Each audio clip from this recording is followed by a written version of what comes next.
Welcome. Hi, I'm Mikki, and this is Mikkipedia, where I sit down and chat to doctors, professors, athletes, practitioners, and experts in their fields related to health, nutrition, fitness, and well-being. And I'm delighted that you're here. Morena everyone, I hope you are having a fabulous week and you really enjoyed your Easter break. Now, today I have the pleasure of bringing to you my discussion with Dr Mark Cucuzzella. Dr Mark is a professor at West Virginia University School of Medicine and is also a Lieutenant Colonel in the US Air Force, designing programs to promote health and better fitness in the military with the USAF Efficient Running Project. In his community in medical school, Mark has been a tireless promoter of nutritional interventions in patients with any spectrum of the metabolic syndrome, and he is responsible for introducing low-carb options for hospital patients. He is a member of the Nutrition Coalition, which advocates for scientific scrutiny in nutritional policy, and he's also a certified MAF practitioner. Now, MAF, Maximal Aerobic Function, comes from Phil Maffetone, who you may remember I had on my show in episode 2 of Mikkipedia, talking all about COVID. I came across Mark at the Ancestral Health Society conference in Boulder, Colorado, where he did a presentation on his approach for type 2 diabetes in the hospital, and that's not the only approach that is being used, but it certainly is successful, and he's turning heads with his ability to improve the health of those patients. Not only that, Mark has a stellar running record to his name and actually opened one of the first barefoot running focused shoe shops in USA. So he has been a competitive runner for over 30 years with more than 100 marathon and ultramarathon finishes, and he has a unique streak of 30 years running a marathon under 3 hours. Shoot, that would be nice, wouldn't it? He also is the race director for Freedom's Run Race Series in West Virginia, and he's the director of the National Running Center, an education portal designed to teach healthier running. Mark obviously has a lot of strings to his bow, and we dive right into his approach to metabolic health, how he happened upon it, and what he's doing now to promote better health for his patients and the people that he comes into contact with. You can reach Mark at his website, drmarksdesk.com/about, and you'll find everything related to his shoe clinic, the Natural Running Center, and also his work with the United States Air Force. So, without delay, here's my conversation with Mark Cucuzzella. Good morning, Mark. How are you? Oh, I'm great. It's afternoon here, but it's tomorrow where you are, and that's all good. Isn't it interesting? You are looking at the future, basically. So yeah, bright. Yeah, like The 18 future hours is bright. ahead. Yeah. Mark, if tomorrow's going to be a better day, you can clue me in. So absolutely will give me be. good news.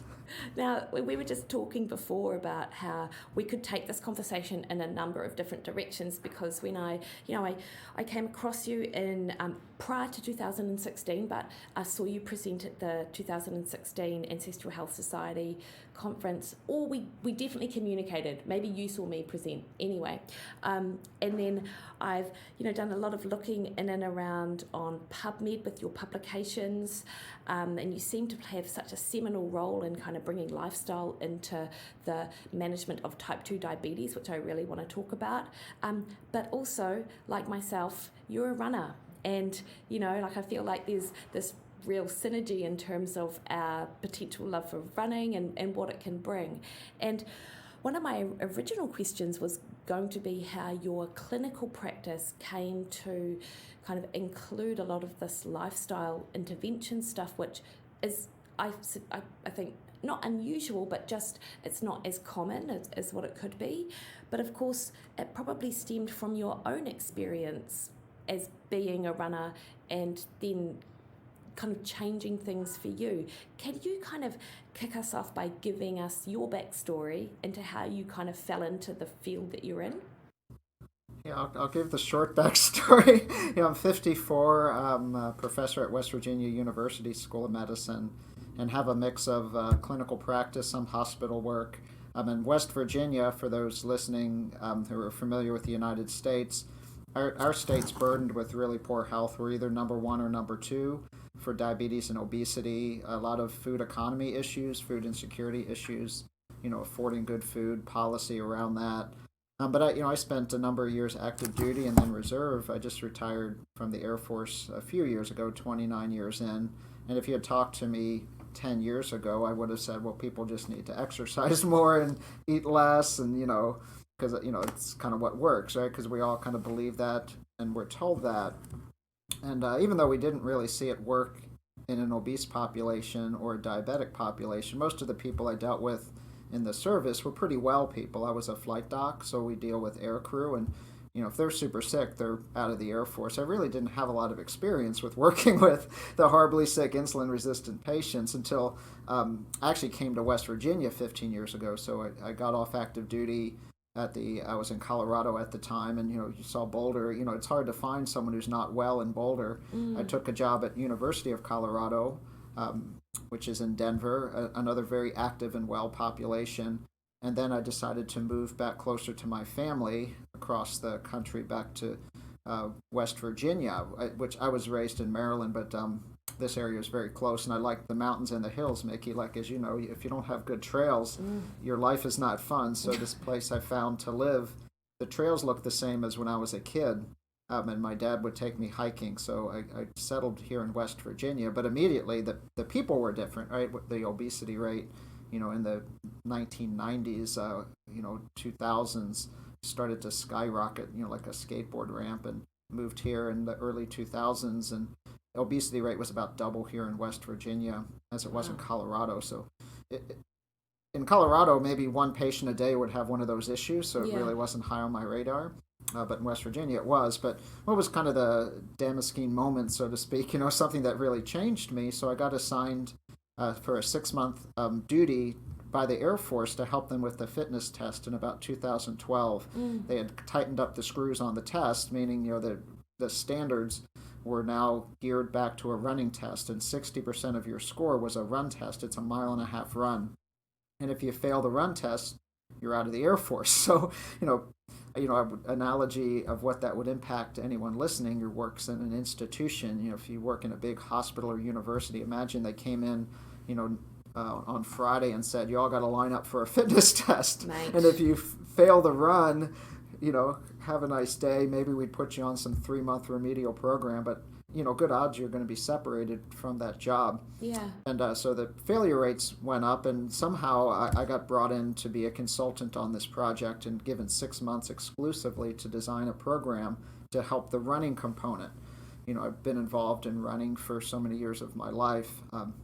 But when I dug into that project, looking at issues around why people were failing, kind of the null hypothesis I came into that was, well, they just need to learn how to run better, or something. Yeah. Maybe they need to run barefoot or something. But I quickly saw that obesity was really the biggest driver of the failure rates. And I thought I understood obesity, Mikki. We all learned that you eat less and exercise more, you would lose weight, even though probably none of us witnessed that. So just by kind of dumb luck, I had time, right? Like I had 6 months to do this project. So you just start reading and researching and following links on the internet. And I came across Gary Taubes' article, Maybe It's All Been a Big Fat Lie. Yeah. And I pull up that article and I read it. And I was like, oh, that's different. And then I bought his book, Good Calories, Bad Calories. Yeah. It's called The Diet Delusion in the UK. If you're from I don't know what the title of that book is in New Zealand. What is it? I think it's Good Calories, Bad Calories here as well. Yeah. Because it's published in so many countries. And, I've read that thing a couple times. That was a pretty thick read. And kind of got me thinking about the endocrinology of obesity. It made me flip that food pyramid upside down in my mind, but still wasn't convinced. But then I was on kind of a tour at the time, going to so many of these military bases, kind of listening to the airmen and instructing them on how to better prepare for the tests. And I wanted to learn from that experience. I'd always been like a base gym and asked the question, has anyone ever lost 50 pounds and kept it off for a year? You'd have 100 people that didn't want to be there because they were all, remedial on the test, and they're like, like this, and here's this runner guy, telling us how to run, but you want to kind of have some fun with it, and across the board, no matter what base I was or what country I was, the answer would be something like this. I gave up all sugar, gave up all the bread and soda. I'm doing paleo, and 2012 paleo would have been like, something you would hunt and gather. There wasn't paleo junk food bars or anything. Yeah. And then a gutsy one would actually say, under their breath, because I was a doc, they'd afraid I would yell at them, but they'd say, well, I'm doing this thing called Atkins or something, and I'm like, yeah, and because they were afraid to tell anyone that, but never did someone say, well, I'm doing this low-fat diet, that the American Heart Association recommends. So that was kind of observational validation, at the time. You just see it. Can I ask, Mark, when you, what were your practices when you came across Gary Taubes with regards to your own diet? Oh, gosh. Yeah, I was a runner. I ran in college, was racing marathons. So, I was a carbaholic, because we all thought that was the way it was. In college, we were all like low-fat, high-carb, pasta, lots of bread. But, we were young and burning. So it was kind of a serendipitous, kind of maybe stars aligned, whether for full catastrophe or the enlightened moment. But, we need a military physical every year, and they check all your blood work. And, I would never go to doctors, well, people tend not to, especially guys, right? Yeah. Unless you break your ankle. But it was during that tour, I was at Wright-Patterson Air Force Base, and my blood glucose was high. It was in like the 140 range or something like that, but they checked an A1C and it was above 6, like 6.2, 6.3 range. And, I looked like this, I looked like, runner. And the doc there was a bit curious and sent off a test called a C-peptide. I'd never ordered that test as a family doc, didn't know what that was. And mine came back at 0.3, and I had to kind of look up what that was. And then... and what is it? Yeah, C-peptide is it's a protein that sits on the insulin molecule or the pro-insulin molecule, so it measures your insulin production. So 0.3 is barely making insulin. Right? So you're on this type 1 spectrum. So it's kind of like you're in the early type 1 spectrum. Yeah. And that explained why my sugars were high. I wasn't producing enough insulin, but I was super insulin sensitive. So they put a CGM on me I have one on my arm now, but they put, back then they were more research based, that, you couldn't like call up your doc and go to the pharmacy and get a Libre. I wore one for 3 days just to see what was going on, and it was fascinating. I was waking up, Mikki, every morning at like 2 a.m, kind of like I needed to eat. Yeah. And I just thought it was because I was running and was burning calories and I couldn't make it more than 4 hours without eating. But what was happening was you'd get these glucose spikes and these big crashes. So I was like spiking and crashing like all day, and it was like, oh yeah, that makes sense now, because I'd eat a big bowl of cereal at 10 p.m., wake up at 2 a.m, and eat another bowl of cereal. I would never think of going out and running without putting a bagel in me before the run. And I was just chasing this without any insight. And then, since I had already read Taubes about the obesity and I had been reading about, the safety of a high-fat, low-carb diet, just from a couple years ago, if you'd asked me about bacon and eggs, I would have said, well, Mikki, that'll give you a heart attack. Totally. That's what I learned. But I was pretty convinced after reading his book that, oh, wow, like I could go ahead and eat bacon and eggs. So that was the hard lockdown. I turned the food pyramid upside down, right away, because if you're diabetic, you're out of the military. So I kind of kept that, as a flight doc, we all try to do what's, we kind of hack things, you try to manage your issues without it coming to the surface, right? Because then you're out, right? But you're essentially not diabetic if you can eat and not need medication. So I've been probably 20 to 30 grams of carbs a day since 2012. Wow. I don't count. I just don't eat food other than some veggies. I just don't eat food with carbohydrates. Yeah. It's meat, eggs, cheese, fish if I can get fish. Yeah. A lot of, salad, vegetables, and Did you repeat. notice an immediate delicious. difference in kind of obviously the hunger, but anything else? Oh, God. Yeah, like I didn't realize how horrible I felt. I think because you're just, like everyone who's like overtraining syndrome, right? You're kind of like in it and you don't even know it until you get out of it. Yeah. And it was like, wow, I can like eat dinner, go to bed, not wake up. Amazing. In the middle of the night, go for a run. Yeah. Work up an appetite and come back to a 4-egg omelet. And I wasn't like, it was out of necessity, because we think that people are just lack of willpower. But, I'd be the one, Mikki, that they'd bring the pharmaceutical reps back in those days would bring plates of bagels and sit them at the break room. And I'd be the one who would be foraging these bagels, like grab an extra one. Because I knew at 2 p.m, I'd be the one who needed that behavior was driven by the hormonal drive of, I knew that I would need some form of carb because you spike and then you crash because absolutely. There's 2 insulin responses. There's the first phase and second phase. So my second phase was more intact when they kind of interrogated the CGM. So what happens is you get this spike because your first phase insulin response doesn't respond, glucose spike, but the second phase insulin response kicks in, and if you're highly insulin sensitive, you crash like a black diamond ski slope. Yeah. Just go from 250 down to 50, like boom, and you feel horrible. Yeah. Hangry, right? That you just, I don't want to experience that again. It was not good. And like if you look at my monitor now, it's beautifully boring, right? So you see it's 117 now. Yeah. I'm never really normal because I'm still in that low insulin state, so, but it is what it is, but it's flat. Yeah, amazing.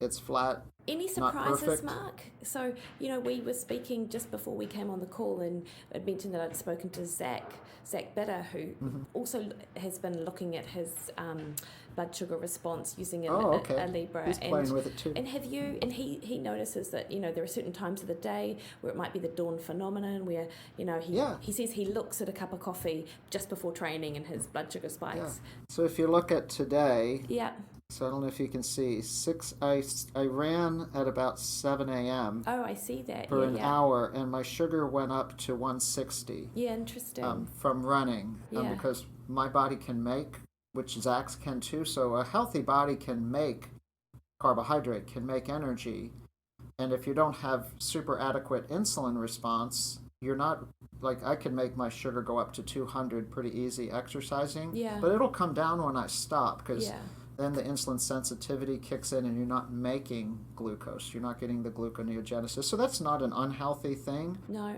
Oh, yeah, and I think I heard Zach talking about that. Like, he kind of has a similar thing. Like, he'll make sugar when he runs. I mean, the body makes it for fuel.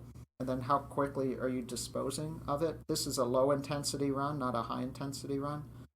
And it went, I think it peaked out at like, these things are great for anyone listening, these little monitors. Yeah, so it peaked out at 165. See, it was 97 when I woke up. And then I went running, it was 165. But then my next reading was 119. It's really interesting, Mark. Like, your experience is not uncommon with regards to what your blood sugars look like as an athlete, and it's not that everyone might be in a similar position where their C-peptide is low and therefore you have this inability to produce insulin. But I've heard the theory that people who are very lean, who have high blood sugar, it might be that they're unable to dispose of the glucose into fat because they don't have the fat stores available, and that might also, for a higher carbohydrate athlete, might increase their blood sugar and therefore be at a greater health risk than if they were someone who was able to carry a bit of extra body fat to be able to dispose of that glucose and that fuel, if you like. So whilst you've got this condition where you're unable to produce insulin, it doesn't mean that was necessarily the only reason why a runner will have high blood sugar, because it can actually just be through the diet alone if people... Yeah, true. Yeah, can. And we don't know. I think what we do know is, highly blood glucose spikes, glycation from dietary sources might be different than if my blood glucose rises from exercise and drops quickly. Yeah, interesting. So there's a lot we don't know. So, I mean, if I had a donut, my blood sugar went to 200, and I did that, every day, is that more nefarious to my health than going running every day where my blood sugar might go up to 200? So I'll just guess that the running is probably better than eating a donut, because there's so many others, the mental 100%. health aspects of the run calms us down and de-stresses us, and stress is is nasty. So everything's a trade-off. So then, Mark, if I bring it back to kind of you were on tour, this was all happening for you at that time, and you'd switched your diet. What kind of messages were you putting out there to the men and the women that you were speaking to who had to change what they were doing? And obviously you were there to talk about the running test, but like, did diet feature in conversations you subsequently had? Yeah, so this is a slow grind, and we all know it's a lonely place when you're trying to promote something that goes completely against conventional wisdom and institutional thinking, as well as medical dogma. So I kind of buried deep into this for about a year when I got off that military assignment, just kept reading and reading. And, kind of one-to-one, if I was with a patient, I might bring up low carbohydrate, but I didn't really push for any institutional change.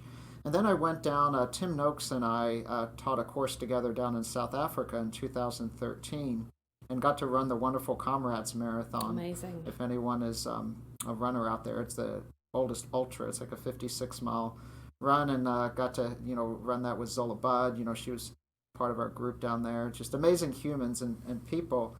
And, Tim I had respected my whole life as the preeminent sports scientist, and we were giving this course, and he said, I'm going to give the talk on nutrition. And I was like, cool. I'm just curious about what Tim has to say. And then it blew me away because he was like a brother from another mother. He dissected 5 years of his research on how everything he thought was true about nutrition was wrong. And, he said, at the end of that, he said this, I don't know if I'm right, but, he's very humble about it. But I think I've outread every single person in this space. And so right now, I think I'm right. Yeah. So when Tim Noakes says he's read about this for 5 years, and he says, I think I'm right, I'm in. So I'm like, okay, I don't need to read anymore. I mean, I do read a lot, but I was like, okay. And he just presented the case. It's just like a jury and judge. Like he just presented, because he became, I think a lot of people. He's another one you should get on the show, but he's all over the place. Put him in, and he was, they tried to strip his license. I know, amazing. In South Africa, and they didn't even have questions for the prosecutions didn't even question his witnesses. They were so strong. I know. They said, yeah. Zoe Harcum, Nina Teicholz, and Karen Zinn. I think Karen's New Zealand, isn't she? Yeah, good friend, yeah. Yeah, so Karen Zinn. So it's called Real Food on Trial, Lore of Nutrition for people who want to read that sordid story of a tweet. Yeah. And this was before the tweet. So I came back after that trip and presented to my hospital, made the case for, because at that time the hospital ADA diet, meaning American Diabetes Association or American Dietetics Association, whichever D you threw in there, but they all aligned that, it's 60-gram carbs is the minimum. It's like an 1,800 calorie, 60-gram carb diet. Yeah. And at that time, I kind of knew per meal, and I knew kind of the math on diabetes from my own blood. I'd been checking my sugar without a monitor, without the continuous monitor, 4 times a day, ad libitum, just every day. And I knew that, and Richard Bernstein's work shows that 10 grams of carbs raises your blood glucose 40 points if you have diabetes. Yeah, amazing. It's pretty simple math, and so presented the paradigm of how about we give our patients in the hospital a 10-gram carb per meal option. How did that with go education? Down? You don't just order that for a patient who's bread addicted. You go in and discuss it with them and say, I have an option with you, Mikki. We could feed you double eggs, extra meat, extra salad. Yeah. No bread, no sweet drinks. Yeah. No side dishes, and check your sugar and not give you sliding scale insulin. Yeah. And what give did that your a go? colleagues say? Well, everyone was skeptical at first, but actually I work in a small hospital, and it's easier to move small rocks than big rocks. So it's a 24-bed critical access hospital, and at that time, we had a number of staff and nurses, we're all in this obesogenic environment, especially night shift nurses. We had a couple nurses lose like 100+ pounds. Amazing. So I had all these allies, because we were kind of like doing this a little rogue, just amongst ourselves. So presented the case to our administration, with a stack of papers. Yeah. And my dean understood the physiology of this at the time, and it was fine. They let us do it. 10-gram carb per meal diet. My RD was awesome. She created these little menus, that the kitchen staff, they don't count carbs, but it would be the menu, like the 10-gram carb menu on Monday would be fish in a salad or something. Yeah. That it would, it'd be 8 to 12, who knows how many grams of carbs, but they were the right foods. Yeah. And, we wouldn't do sliding scale insulin, which is for a type 2 diabetes patient, for people listening, sliding scale is like an autopilot dose of insulin based on what their pre-meal blood sugar is. But what 1 unit of insulin does to a type 1 is completely different than a type 2, who's insulin resistant. So you could crash somebody with 8 units of insulin, or you could not even touch somebody. Yeah, amazing. But to put it in relative terms for someone listening, insulin is a powerful medicine, right? So if you're insulin sensitive, you take a type 1, a patient who doesn't make insulin, who's well, athletic, someone like myself, if you gave me 1 unit of insulin, I'd drop 40 points, right? So if you give 5 units of insulin to someone, just because it sounds like a round number, and you're going to give it because your last patient 5 units didn't do much at all, but then you give this other patient 5 units just because their pre-meal glucose is the same by your autopilot, the one you can crash. And no kidding, in a hospital setting, which should never happen, we can harm people in a hospital setting managing their glucose. That's like should never happen. Yeah. Or we can mismanage them if someone's sugars, and we're seeing this with COVID, right? They're 300 or 400, they're insulin resistant, they're cytokine storm. Insulin has a direct effect on the beta cells of the pancreas. High glucose levels lend to poor outcomes, and yet we're just playing around with the insulin. These people need big doses. They need they need big boy doses, right? To put it in a, so you can't just, you got to actively manage it. But so it gained acceptance, but it was a process. Then it kind of had some backlash. Some of the nurses who were teaching it, because it was against the nursing protocols, because they have to follow the guidelines. So this was called like Mark's diet, which wasn't my diet. It's just a low-carb diet. Yeah. So it came to another head, and then it was exonerated again.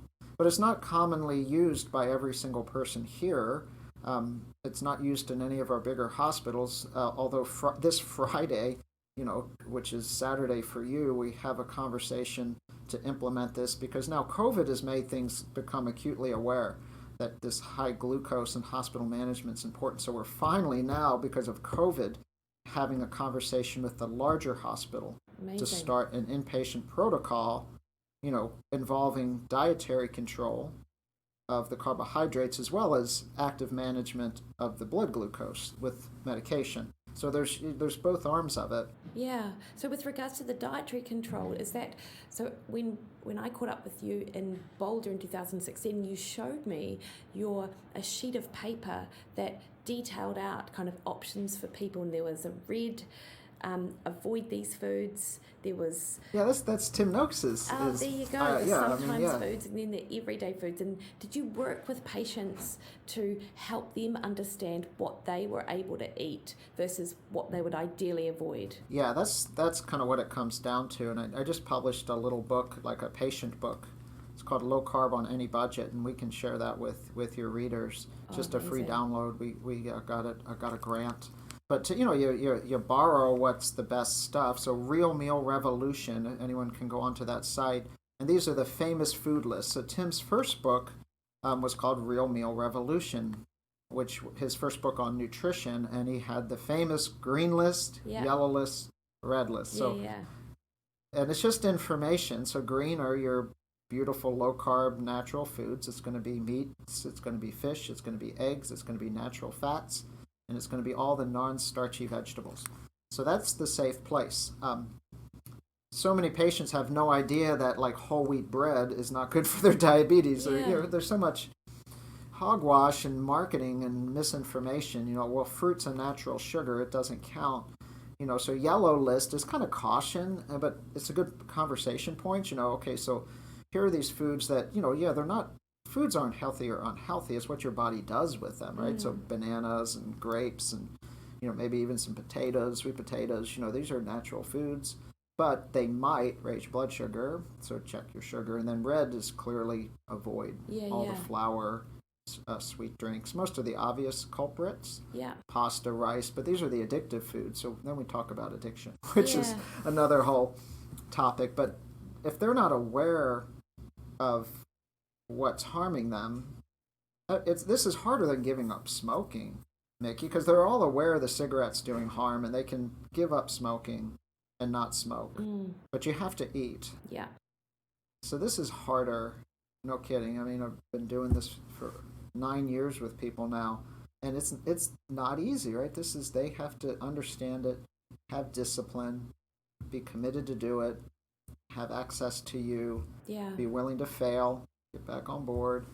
It's it's tough. It's a tough road out. And at least for the people that you were talking to and working with, you're in that hospital setting, you're the doc, and the people around them are kind of voices of authority. So I wonder whether that lends, itself in favour for the patients kind of taking on board those messages, because as a nutritionist, as I work with people and I'm kind of counselling them on the types of foods they should be eating, which are quite different potentially from what their doctor told them with regards to saturated fat, and they get less buy-in from me despite the fact they've paid for my services, because the voice of authority in their head is their doctor. So I feel like the fact that this is happening in a hospital setting, that has the potential to be more successful.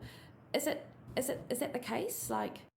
Yeah, I think it is the case, because when we published a paper on our protocol, and it's teamwork. So if your patient, Mikki, was told by you, well, the eggs are fine, the natural saturated fats, I mean, we eat real food, it's fine, it's going to be the polyunsaturated vegetable oils, corn oils, margarines, and things like that are more nefarious. But then if their cardiologist with the longer white coat says directly to that patient, well, Mikki's wrong, the eggs are going to cause a heart attack, they're confused. They get, Gary Taubes calls it cognitive dissonance, so you can't hold two opposing ideas in your head at the same time. So, if the patient chose this pathway, we would do medication reduction. We had to reduce their insulin, sulfonylureas, so the pharmacy team wouldn't go in and counsel them about giving insulin for carbohydrates, right? As we're telling them not to eat the carbohydrates, let's just not eat the carbs and not use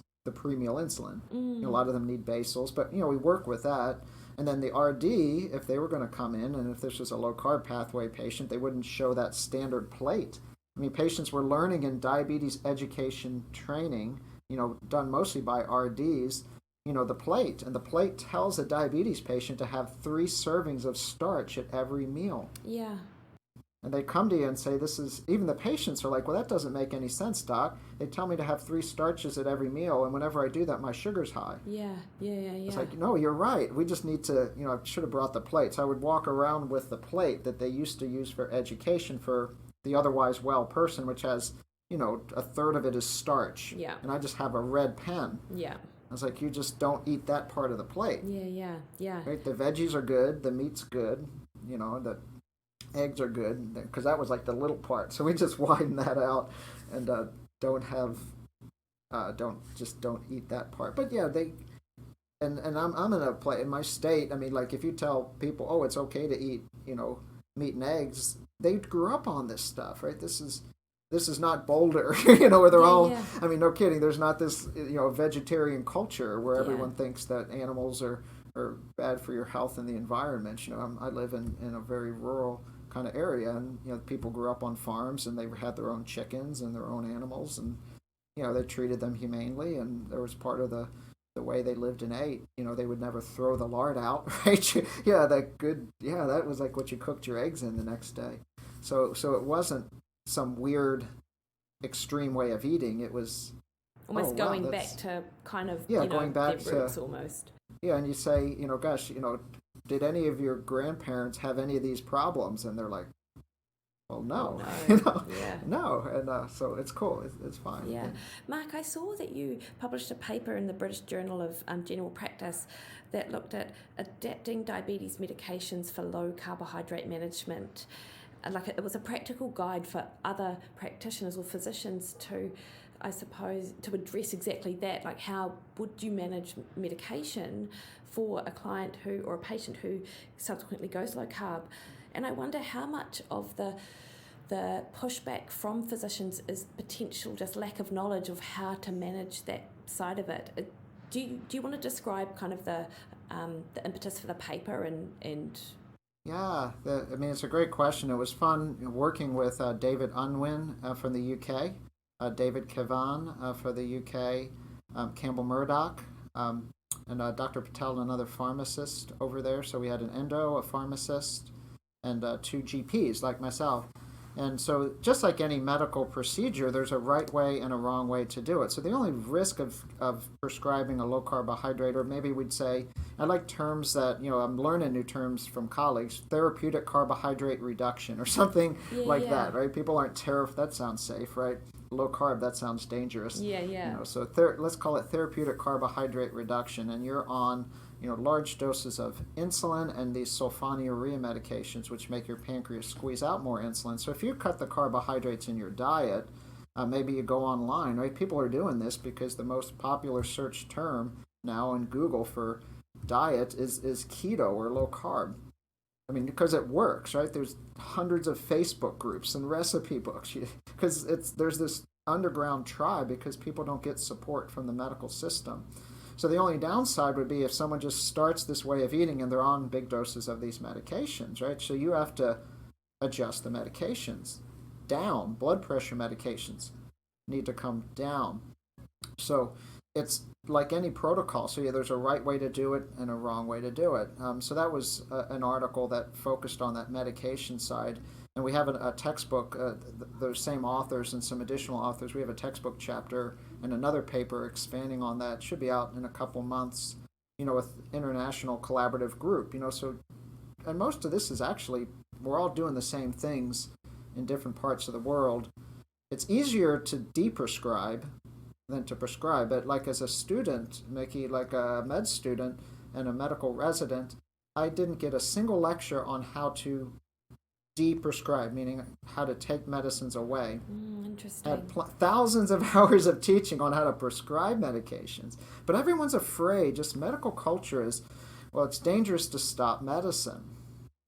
Little do we know it's dangerous to give more medicine, because the more medications you're on, especially for diabetes, and we've shared the data in multiple articles, the more medications you're on for diabetes, the sooner you will die. And that's true. Advance, Accord, these are large multi-center NIH-funded trials, which were stopped early because of the red flags. The treatment group is having more cardiovascular events. If you're giving more insulin, sulfonylureas to your type 2 diabetes patients, they are getting sicker. Yeah. Now, this is just a bit conspiracy theory for me to ask this, but, is there any pushback from the pharmaceutical kind of element of medicine with regards to... It's not direct, it's subtle, but maybe it is direct. So your country, New Zealand, and my country are the only countries which allow direct-to-consumer advertising for pharmaceuticals. Correct? You see them in New Zealand. So I didn't watch the Super Bowl, but I'm sure there were drug ads but 80% of the drug ads have something to do with diabetes because it's $1 billion pharmaceutical bonanza. Meaning these are very expensive medications, and of course the ads always show some smiley, happy outdoor athletic person starting this new diabetes medicine, but that's not the reality. In the clinical world we see, we see them in the hospital, fatigued, obese with cardiovascular disease, and trying to afford these medications, which are bankrupting them because of high copays. So it is. So there's this image to the general public, and pharma drives medical education, right? It drives medical school funding. It drives all these institutions, whether it's the AHA or the ADA. You go to these conferences, and it's like a paradise of booths of fancy stuff with pharmaceutical industry. It really turns me off that I don't like those conferences. I even went to Obesity Week a few years ago, which is, you would think that, okay, let's try to get at the root cause of obesity, and you're walking around the booths. That's the obesity medicine, which is like its own specialty. But I think we're failing because since the that institution started, obesity is just going higher in our country. But it's like every booth is some new device to, bypass your stomach, or some new pharmaceutical to suppress your appetite, some new Shakeology artificial food substance. And I went there because we had this kind of backdoor meeting of like this private low carb docs. Yeah. We kind of all met up. It was in D.C. and we all kind of like had each other's texts because we wanted it was like behind closed doors. Like, okay, how do you storm the Bastille? Like we got to figure out how do we get. And Eric Westman, he was president at the time, so he was really pushing hard to get this in that education. He's at Duke. But it's not, he's been doing this for 20 years. Brilliant guy, and it's an uphill battle, and it's a lonely one at times, trying to make institutional change. So, Mark, you were also involved in the development of something called MedChefs. Is that correct? Yeah, we started. This is based on Lustig's work. So I guess maybe 2013, wrote a grant to our school, to bring in. Cookery and, insulin resistance science, exercise science, kind of combine that to medical education. And my main, I could share the original grant with you, my kind of role there, or goal was to, you can kind of teach them insulin resistance in many ways, but this was an avenue. I really could care less what they learned how to cook, but if they understood insulin resistance, then they're medical trainees, and Robert Lustig partnered with us in that grant. He had just published his book Fat Chance, which is he's a peds endo guy. Most anyone in the space knows Robert Lustig. He's brilliant. He gave that talk, the sugar talk, Sugar the Bitter Truth, which I think is up to 10 million YouTube views. And then he drilled that down to the Skinny on Obesity, which is like an hour watch. Like you could watch that, patients can watch that. But he's brilliant, and he's an angry voice in the space. He's even, the sugar industry even kind of earmarked him as like one of the 5 most dangerous people to the sugar industry at one time. In their internal documents, we have to take out Lustig. Yeah, mate. Yeah. I don't know whose name was. I would hope my name was on that too, and let's bring it on. Yeah. So that would yeah, be so like we some used kind of his career honor, really, wouldn't it? Yeah, it would be. How do we get on that list? Yeah. Just then you need your bodyguards or something. But you learn from these super smart people, and so he also had the Fat Chance cookbook, which hadn't been published yet, but we started giving we'd show the Skinny on Obesity, teach. I had a whole set of slides we would show about insulin resistance, which really is the elephant in the room, hyperinsulinemia, metabolic syndrome, skinny fat, right? Like how this affects cardiovascular disease. So we started that, and then it kind of got derailed a little bit, unfortunately, because so there's another arm in the world of this culinary style medicine. So there actually is a Culinary Medicine Institute, which doesn't is very very much back in the low fat. Atkins diet is actually a fad. So the larger campus got a hold of this, and I don't think it was with ill intent, but here's this whole culinary medicine side. We should use this because it's culinary medicine and not like just make up your own curriculum, because they already have this curriculum. And so I was kind of saddened by that, because without really any input from me on the science, we just made a complete about face and made it culinary medicine, which still thinks salt is bad and saturated fat is bad, still believes that, and puts that on their slides. And has Atkins is that pushing diet. More of a vegetarian Yes, style approach? And it's very much American College of Lifestyle Medicine driven, a lot of similar themes. And if you look behind the curtain, I'm not a conspiracy theorist, but I do look at conflicts of interest. Yeah. And so the ACLM is funded. There's not a single animal product on their website, and they're funded by a lot of the fake food, vegetarian type of foods, right? These food products, big food, making, quote, organic and healthy products with boxes and labels, which should all be warning labels. But it's really interesting, Mark. So the curriculum and the nutrition hasn't changed at all, really.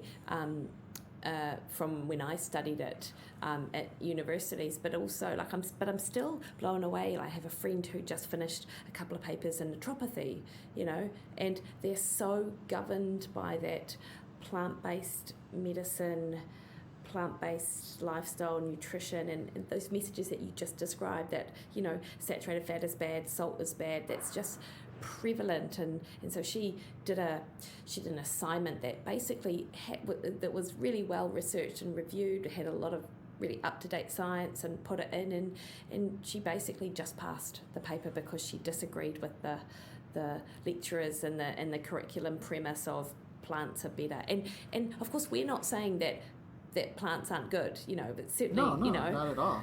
We agree on so much. Yeah, but it's just that the whole idea, the rhetoric that meat is bad, and is the issue. Yeah, and the key, I think what everyone out there has to understand too is, so there's healthy populations and unhealthy populations. So if you're completely healthy, you probably don't need any of our advice. Whatever you're doing is just fine, right? Yeah. That's why I've been on the U.S. dietary guideline, attack, which we failed in 2020 to really make any meaningful change, because the U.S. dietary guidelines is based on a way of eating, assuming you're a completely well person. Yeah. They don't take into account if you have obesity or diabetes. So if you're a completely well person living in Boulder, Colorado, and are 22 and walking and doing yoga every day, you can, as long as you're getting adequate protein, you'd be fine on high carb, low fat. Just don't have junk food, right? Just you're good. You're a healthy person. No junk food. Get that off the table. But if you take, my patients here in West Virginia, 80% of them have some form of metabolic illness, right? Obesity, type 2 diabetes, insulin resistance. So if that group is different. So that group needs a different approach. Yeah. So we can't just blanket out, well, this is a healthy way of eating, because these healthy people eat this way. I have to look at it as a medical treatment. Yeah. And if we're going to give any dietary advice blanket across the board to a country, the group that we should be addressing are the sick ones. Would that be a fair statement? Absolutely. Yeah, they cost your system money, and they're the ones to benefit. If you're well, you don't need my advice, right? Go do what you're doing. So it's just nonsensical that we base, whether it's the UK or Canada, New Zealand, there's probably some my plate thing. And, obesity's going up, but the standard, posters in school are, this low fat skimmed chocolate milk, which is still, allowed. It's crazy, right? You're just shaking your head. But in 20 years, maybe we'll be saying, gosh, do you believe we used to serve chocolate milk in school? Yeah. That's what it's going to take. Imagine in 20 years. Imagine if it was only 20 years. It's kind of, I'm like, it's going to take more. It feels like it's, a lifetime away, actually, when there'll be any big meaningful change. And you're so right, Mark. If we think about population guidelines around diet, you should really be trying to serve the majority of the people, who are unwell. They're unwell. Yeah. So 88% in that big UNC review. 100%, right? It's so that's common sense. You're absolutely right about that. And even from the statistics, the kind of official statistics of, we've got 2/3 of the people in New Zealand are overweight or carry excess body fat that contributes to their risk, and that's the majority of the population, notwithstanding all of the undiagnosed kind of people with insulin resistance or, type most 2 with pre-diabetes don't even know they have it, 80 to 90%. Yeah. And those that do, they just think, well, I just have pre-diabetes, that's okay, isn't it, Doc? Yeah, amazing. No, it's not. Being a little bit pregnant, do you have it? Exactly. The terms are just so, we need to change the terminology. And type 2 diabetes is a syndrome, right? It's not a disease, it's a syndrome, a spectrum of insulin resistance, like PCOS, non-alcoholic fatty liver, variants of cardiovascular disease, hypertension. Type 1 is a disease, right? You don't make insulin. That's a specific lab, diagnosed, clinical, manifested incident illness. Yeah. But type 2, it's a syndrome, and we need to just change. So pre-diabetes is in the syndrome, right? It's insulin resistance, hyperinsulinemia, carbohydrate intolerant. It's really the way the patient might understand it. I have that syndrome where my body can't process carbohydrates well. Oh, so what should I do? stop get eating rid of those carbohydrates. Carbohydrates. Yeah. They all answer the question. We do a lot of, if we were to do a banter like you were a patient, it's all getting them to talk and answer the obvious questions in their words. And they do it. They hesitate. Well, what do you get rid of then, they think. And you shut up. You don't tell them the answer. Even if it takes them like 10 seconds, you just kind of tap your foot. Well, if insulin's the problem, what drives your insulin? They think, well, the carbohydrates. Okay, next question. Yeah. Well, what do we need to get rid of? And they roll their eyes, and because they know that it's coming, and because they love bread, and they're just like, usually a sigh. Yeah, and it is. And then you laugh bread. about it, right? It's okay, right? Look, I know, it's fine, right? Now let's talk about the addiction. Yeah, and that's they the see thing. the elephant in the room. Completely is. It's so many people who I speak to, they, when I talk to them about their carbohydrate load, they're like, but I love bread. And I'm like, we all love bread. Bread is designed to be loved, but it's that, it's Sorry. like, and how do you talk to your patients about the addictive kind of nature or qualities of food, Mark? Well, you have to Robert Lustig wrote it brilliantly in The Hijacking of the Human Mind, about dopamine and serotonin. So this is a dopaminergic effect. It's the nucleus accumbens. It's just pinging that. So you have to have that contentment part of your neurochemicals working. So dopamine is reward, right? So reward. Whether it's sugar, alcohol, caffeine, shopping, checking your phone, whatever you attach alcoholic to is dopamine, right? Ping, ping, ping. But then contentment we need too, and that's, I'm good. I don't need anything else. And that's serotonin, which is another positive neurochemical that's a mood enhancer. You get serotonin by running. Mm-hmm. Probably. It's like when you're out running, you're good. Yeah. I get serotonin by running. But if think of like a lot of our patients, they're in poverty, in a bad relationship, kids on drugs. I'm in West Virginia, right? So, they're taking care of their grandkids. Now they have 3 kids doing Zoom schooling, and it's like their lives are like there's no contentment in their lives right now. So it's really stressful. So there is a time and there's not a time to really go all in on this. So you got to figure out what that is. And then, I like Gretchen Rubin's approach too in addiction. There's moderators and abstinators, right? So some people the ones who need to be abstainers, meaning one piece of bread and they're back in, they just have to tell themselves, look, I'm allergic to bread. Yeah. And they need an affirmation, for my body, sugar's a poison. I need my body to live. I owe my body this love and respect. And you get them to write their own, because they got to wake up every day and create a new identity. An identity, so you have an identity, Mikki, you're a runner, right? You're an athlete, you're an outdoor person. If people kind of knew you, that's part of your identity. You write about it, and they need to change. A lot of these people, their identity is so negative because they've been fat shamed their whole lives. Their identity is that they're this weak, gluttonous, lazy person. They're not beautiful. A lot of them have been through abuse, and they have to change their identity. I'm a beautiful person. I'm a healthy person. My people do not eat blank. It's a process, but once they get there, they're good. But they let their guard down, boom, it can come right back, like any addiction. Joan Ifland has written the textbook on it, so anyone who's really wants to dive in, she's the world's expert. Joan Ifland out in Washington. Yeah, and I'll include links to everything that we've talked about as well. I think her textbook's just called Food Addiction. She's the only one, and she has a website, Food Addiction Reset, I think it's called. But yeah, she does a lot of resources online, but even has groups, group therapy. Awesome, thank you. So Mark, if we were to leave people with just 2 or 3 things which, and I'm thinking, healthy people as well as people who might know that they need to address some aspect of, their lifestyle in order to either remain healthy or to become healthy, what would your advice be? Obviously you've got your download of your ebook and things like that, which again I will pop in the show notes, but 1 or 2 things. I think it's all basic stuff. You got to move your body every day, and that's got to be enjoyable, right? So there has to be joy, or it's not sustainable. I mean, whatever you do has to be joyful. I look forward to tomorrow's omelet. It brings me joy. Yeah. So, oh gosh, that's extreme, that omelet with bacon and cheese and vegetables. It's like wonderful. Right? Yeah. So find joy in the natural things. This is really our evolutionary biology. We're designed to sleep. We're designed to have good purpose in life. So I think purpose in life is really good.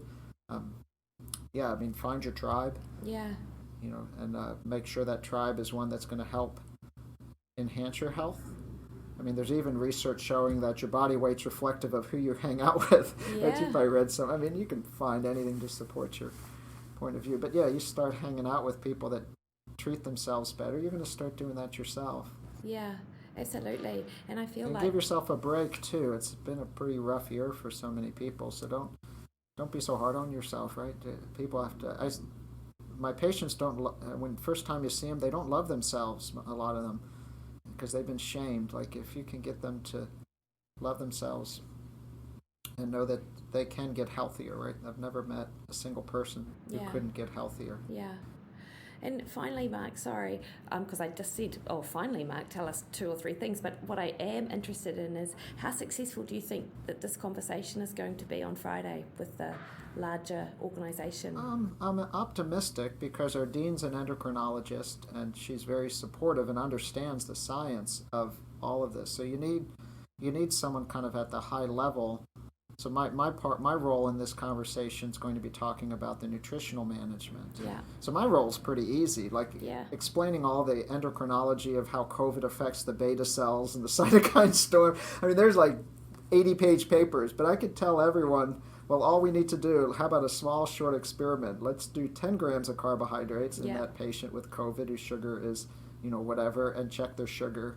Yeah. Half hour after the meal, and let's give 60 grams of carbohydrates. Yeah. So that's actually, and she's acknowledged that this is, and the ADA, luckily, so in 2013, it was kind of hidden in the American Diabetes Association standards of care.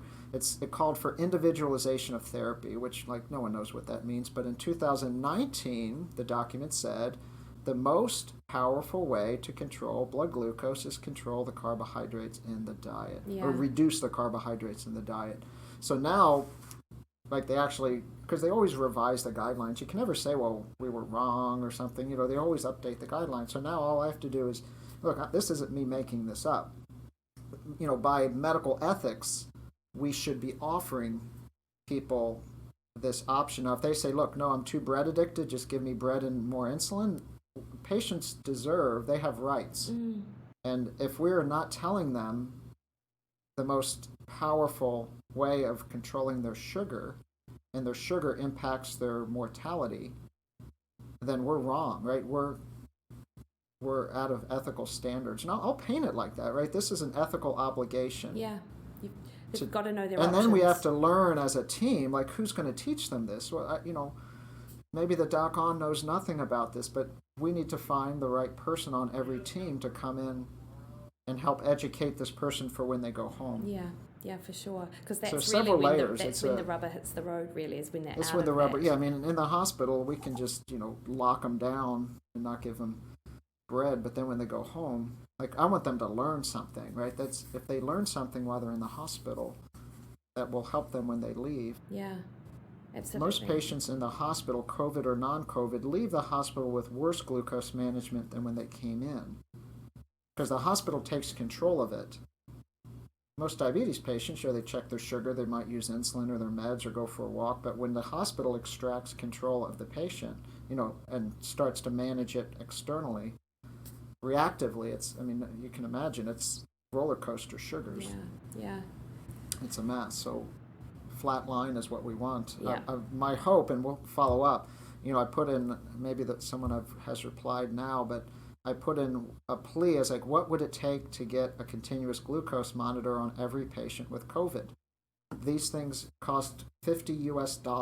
Yeah. For a hospital bill in an ICU, that's $50 nothing. Is the toilet paper. Yeah. I'm not making that up. Yeah, right? amazing.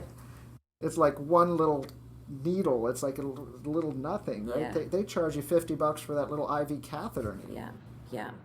Oh, that would be amazing. And it's less invasive. It's like, and all someone would need to do is hold up, this little monitor in the window. Yeah. And you would see, you have a fancier remote way, but you don't even need fancy stuff. Yeah, yeah. Well, Mark, best of luck. Fingers crossed. I'll let you know how it goes. Do it. Slow forward progress. Now, never give up. Never give up. Exactly. Never give up. Now, I'll put links to your academic papers as well as the free download, and the other resources that we mentioned. Where can people find you, Mark, on social? Yeah. So I have a website, Dr. Mark's Desk. And on that, I wrote a book, if this stuff interests you, it's called Run For Your Life. So runforyourlifebook.com. I have a resource tab, has a lot of the running stuff, some nutrition stuff there. So that's a good place to go. I'm not on social media a lot, just because it's busy, right? Yeah. And so I'm just not really active on that space that much. Yeah. But your blog and your website is such a wealth of information. Natural Running Center, Yeah. I do blogs. I'll send you a few things that you could throw in there, some recent things about dissecting the dietary guidelines in the U.S. News and World Report best diets, where they put keto next to last. Mate, I know. They put Biggest Loser diet above that, where it freaking kills people. Yeah, I know. Ridiculous, isn't it? It's nonsensical. No, that would be amazing. I'll share that one out. Thank you, Mark. But just encourage your people, and I love your show, Mikki. You've interviewed so many friends and colleagues and people that are curious. I'm curious, and there's so much left to learn. Oh, and this is the best part about it, Mark, because I get to and talk sharing, to people I love like being you. on shows like this, just sharing knowledge. Yeah. I learn from you and your people that you interview. I listened to Lily's talk the other day, and she's brilliant. Yeah. You'd go in and listen to Dan Plews. Yeah. So it'd be great. It's always fascinating. And everyone is so generous with their time, Mark. So I'm super lucky that people just want to get the information out there. It's awesome. Yeah, but one patient at a time, right? Like you're doing. Exactly. One person learns this. Exactly. Then you go home, feel good about your day. Yeah, for sure. Thanks so much, Mark. Okay. Have a great day, right? This morning. Get your coffee.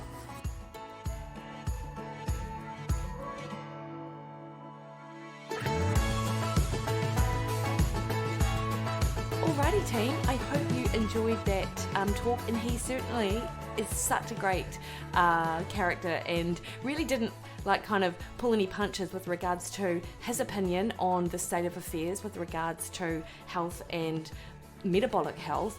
But you can just tell his passion through talking to him about where he sees it's necessary to make change to improve overall health. And, as a fellow runner, I just absolutely loved chatting to him.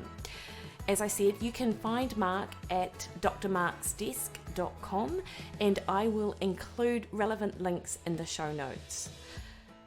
Next week, I bring to you my conversation with Fleur Cushman from Currans, and we talk all about black currants, which is this unique New Zealand grown black currant product, which is really just astounding, the type of health benefits and sport performance benefits the research is showing up. And these are in human trials as well, which is amazing. So I chat to Fleur Cushman next week.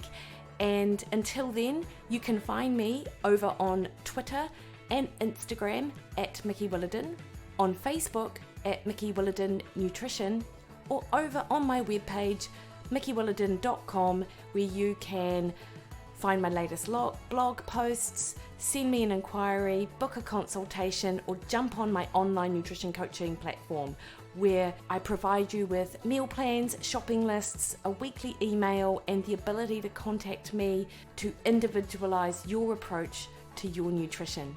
And I'm currently working on Mondays in May, which is my new guided fat loss program designed to get you in shape as we move into that new season. So I'm super excited to bring that to you, and I will share more details as they come to hand.